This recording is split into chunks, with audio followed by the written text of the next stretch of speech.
जय हिंद। मैं राजकुमार मिश्रा। आइए आज बात करते हैं मेरे जीवन के सफल कहानियों में से एक और कहानी की। सबसे पहले तो मैं आप सबसे क्षमा चाहता हूँ। कुछ निजी और कुछ कोर्ट की कार्रवाइयों में अत्यंत व्यस्त होने के कारण मैं कुछ समय से वीडियो नहीं बना पा रहा था।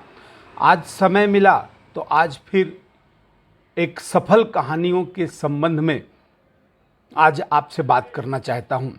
देखिए, मेरी ये सफल कहानी आज मैं आपसे बताना चाहता हूं कि ये पति पत्नी के झगड़ों के बीच की कहानी है। ये कहानी मूलतः तकनीकी आधार पर किस प्रकार से पति पत्नी के प्रकरणों को, केस को जीता जा सकता है, ये इसका स्पष्ट उदाहरण है। मेरे एक शहर में मेरे ही एक परिचित हैं, पुराने परिचित हैं। उनकी शादी करीब 8-10 साल पहले हुई थी। शादी होने के बाद करीबन 7-8 साल तक सब ठीक ठाक था। पत्नी उनकी अच्छी थी, अच्छे से परिवार को मेंटेन करती थी, सास ससुर का ख्याल रखती थी। उनके 2 बच्चे हो गए। कुछ समय पहले से पता नहीं क्या हुआ था कि जब से पत्नी के हाथ में स्मार्टफोन आया था, तब से पत्नी फोन में पता नहीं किसके साथ बहुत ज़्यादा व्यस्त रहती थी। बच्चों को केयर नहीं करती थी, सास ससुर का ध्यान नहीं रखती थी। चाय बनाने कोई बोल देता था, उस बीच भी वो फ़ोन में लगी रहती थी। चाय बना के 15-15, 20-20 मिनट, आधे घंटे तक नहीं लाती थी। सब कुछ सामान्य होते हुए भी ये बातें अखरती थी। पति ये बात मुझे बताया करते थे। मैं सोचता था सब कुछ होता है ऐसा, नया फ़ोन मिला है तो पत्नी वो फ़ोन में का यूज ठीक से सीख रही होंगी या जो भी कारण हो। मैं उनको समझाता था, वो बात मान जाते थे। ऐसे कुछ समय चलता रहा। 4-6 महीने बाद एक बार सुनने में आया कि उनकी पत्नी अपने ससुर को धक्का दे दी। ससुर का उम्र 72-75 साल से ज़्यादा का था। उन्होंने अपने ससुर को धक्का दे दिया, ससुर गिर गए, उनको चोट लग गई, हॉस्पिटल में भर्ती कराया गया। उसके बाद उस परिवार में खटक शुरू हुई। पत्नी कुछ अनावश्यक अनचाही बातें करती रहीं, जिसको कोई भी ससुराल या पति पालन नहीं करेगा, मानेगा नहीं। लेकिन उनका जिद था कि वो सब चीज़ें उनको चाहिए। विवाद बढ़ता गया, मैं समझाता रहा। पूरी प्रक्रिया के बाद पारिवारिक संबंधों में खटास उत्पन्न हो गया। मुझे भी लगता था कि ऐसे कारणों से जो परिवार 8-10 साल सुखी रहा है, इन कारणों से क्यों उनके बीच इस तरह से खटास उत्पन्न होने लगा। पत्नी अपने पति और सास ससुर को बोलने लगे कि मैं थाना में जाके तुम्हारे खिलाफ FIR करा के जेल भिजवा दूंगी, मेरी ज़रूरतें पूरी करो। परिवार बहुत संपन्न नहीं था, कमाने खाने वाले लोग थे, मिडिल क्लास के लोग थे। जब मैं ये सुना तब मुझे भी दुख होने लगा, तकलीफ होने लगी। पति के मन में कुछ नकारात्मक विचार आने लगे। फ़ोन का डिटेल निकाला जाने लगा, शक और गहराने लगा। फिर भी मैं पति को समझाता था कि इस तरह की चीज़ें नहीं होती हमारे समाज में, आप ऐसा मत सोचिए। कुछ समय बाद पति पत्नी के बीच झगड़े बढ़ गए। पत्नी अपना मायका, उनका मायका उत्तर प्रदेश था। हम लोग छत्तीसगढ़ के रहने वाले हैं, उनका मायका उत्तर प्रदेश था। तो अपने मायके में फ़ोन करके अपने जीजा जी, भाई साहब और कुछ रिश्तेदारों को गाड़ी भर के बुलवा ली। जब उनके पति मुझे बताए तो मैं उनको बोला कि सबसे पहले तो आप घर छोड़ के हट जाइए। वो अपने माता पिता को अपने किसी रिश्तेदार के यहाँ छोड़ दिए और स्वयं घर छोड़ के हट गए। अब चूँकि वो उपलब्ध नहीं हो पा रहे थे, तो जो पत्नी के मायके वाले लोग थे वो कुछ बहुत ज़्यादा मारपीट या जो भी प्लानिंग होगी उनकी, वो कर नहीं पा रहे थे। थक हार के पत्नी के मायके वाले, उत्तर प्रदेश वाले, थाना गए और थाना में शिकायत किए।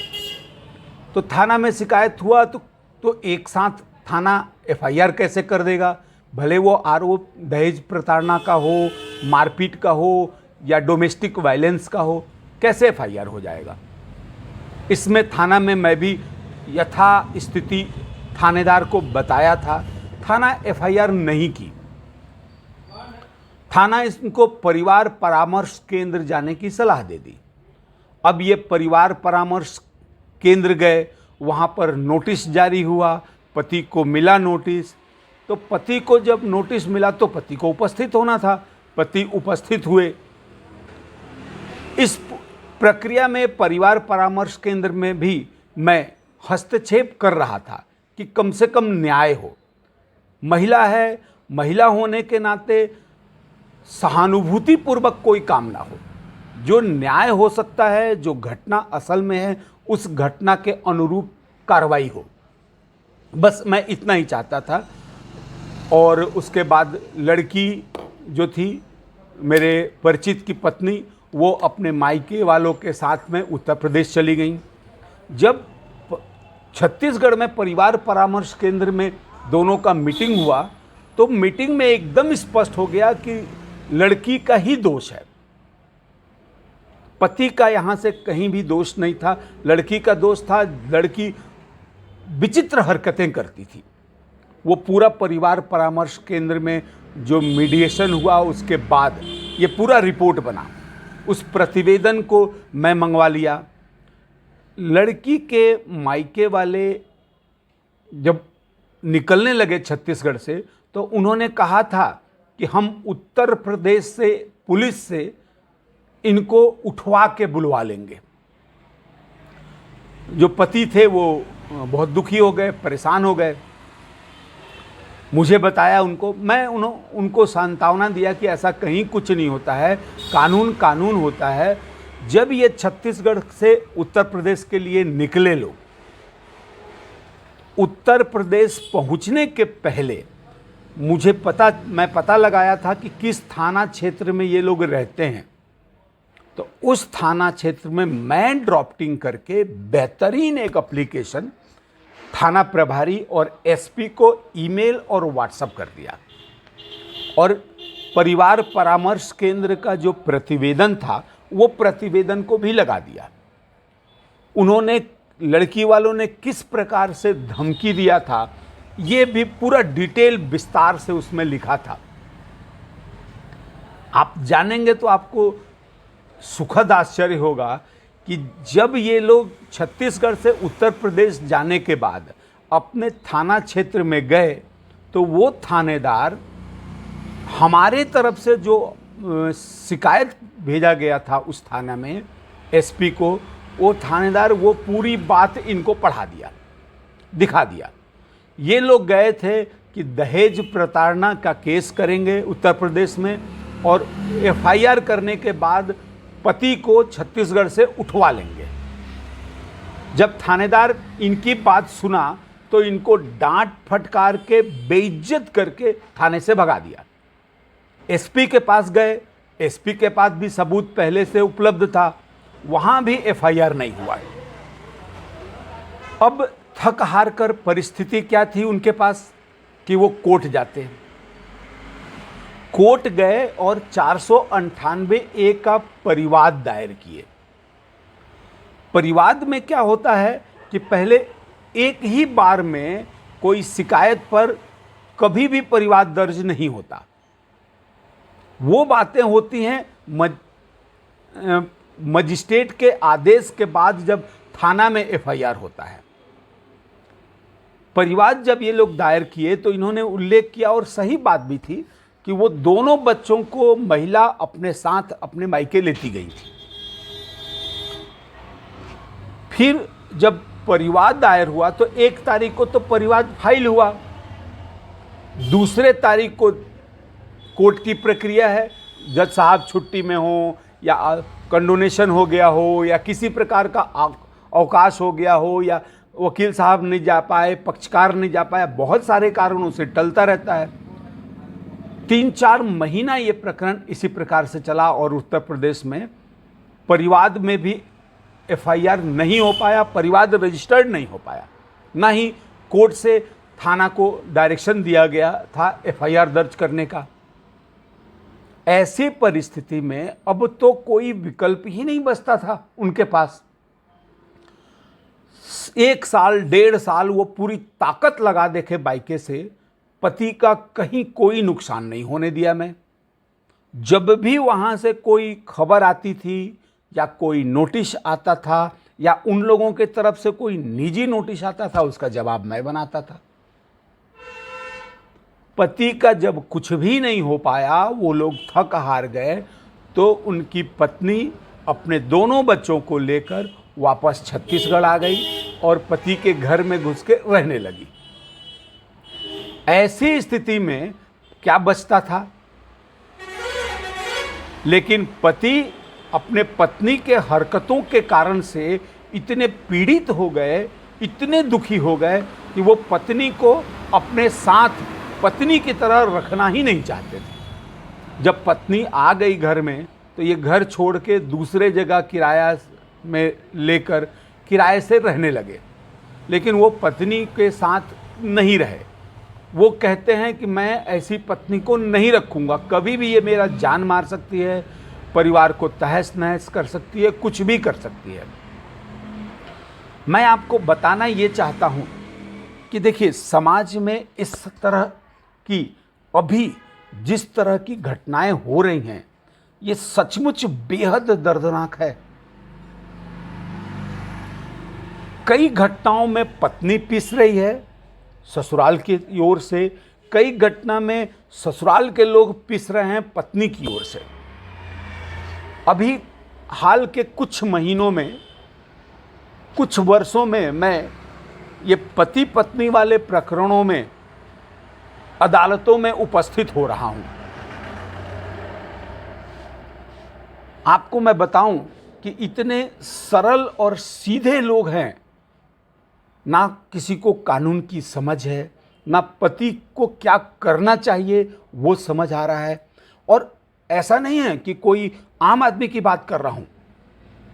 आपको सबको मालूम है, मैं यहाँ नाम किसी का नहीं लेना चाहता, बेंगलुरु का एक इंजीनियर जो आईटी कंप्यूटर टेक्नोलॉजी का मास्टर आदमी है, वो अपने घर से 800,000 किलोमीटर दूर पेशी पर जाता है परिवार न्यायालय में और पत्नी के प्रताड़ना से पीड़ित होकर आत्महत्या कर लेता है। इस तरह की घटनाएं कभी नहीं करनी चाहिए, कभी नहीं करनी चाहिए। यदि कोर्ट की प्रक्रिया है तो ये मैं मानता हूं कि सच बात है कि कोर्ट महिलाओं के प्रति सॉफ्ट कॉर्नर रखती है, लेकिन जहां तक कानून की बात है, मैं समझ रहा हूं कि पत्नी केवल एक चीज़ चाहती है, वो भरण पोषण।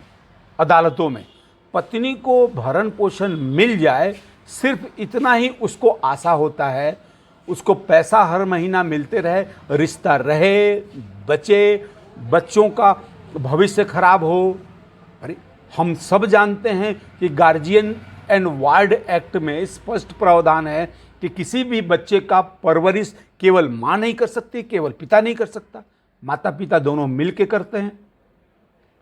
फिर ये बच्चों को आड़ लगाकर देखता हूं कि अक्सर पिता को, पति को प्रताड़ित किया जाता है, बच्चों के नाम से भरण पोषण वसूला जाता है और उसके बाद बच्चों को मिलने भी नहीं दिया जाता।